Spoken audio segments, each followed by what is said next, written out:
This is Mount Auburn, a beautiful, quiet place of rolling hills, magnificent trees, and tender memorials. Here, since 1831, people from all around Boston have laid to rest their husbands and wives, their fathers and mothers, and, all too frequently, their young and infant children. There are more than 87,000 people buried in Mount Auburn's 174 acres. It was a group of influential, mostly Harvard-educated men who first decided to create a new cemetery outside of Boston. Led by physician and botanist Jacob Bigelow, inspired by the new liberal Unitarian and Universalist movements, they believed in a loving God and in universal salvation. They also renounced the Puritan view of nature as an evil force to be feared, struggled with, and conquered. They embraced the new idea that God himself was to be discovered in the magnificence of nature.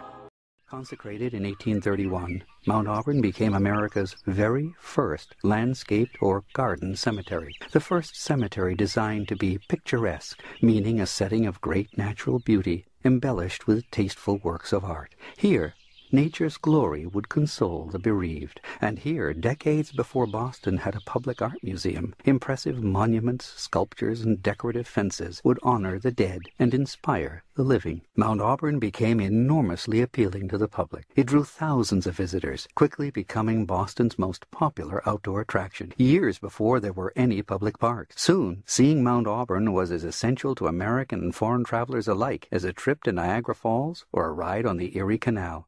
Dr. Bigelow was a man of brilliant accomplishment, the man most responsible for the creation of Mount Auburn. A professor of medicine at Harvard, he was also a renowned botanist who published major works on horticulture featuring his own illustrations. A self-taught architect, he designed the dramatic Egyptian gate at the entrance to Mount Auburn and the cemetery's first building, the chapel, which is now named for him. He even coined the word technology, which he described in a series of lectures as the application of the sciences to the useful art.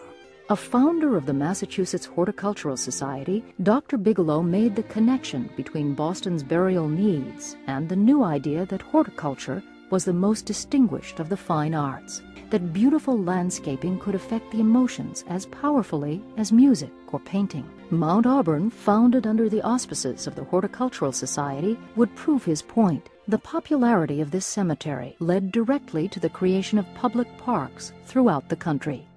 This large statue was commissioned and paid for by Dr. Bigelow himself in 1870 to honor the Northern troops who had given their lives in, as he called it, the Great War of American Conservation. In the early 19th century, this land was a favorite retreat for Harvard students who called it Sweet Auburn, after a mythical village in Oliver Goldsmith's poem, The Deserted Village.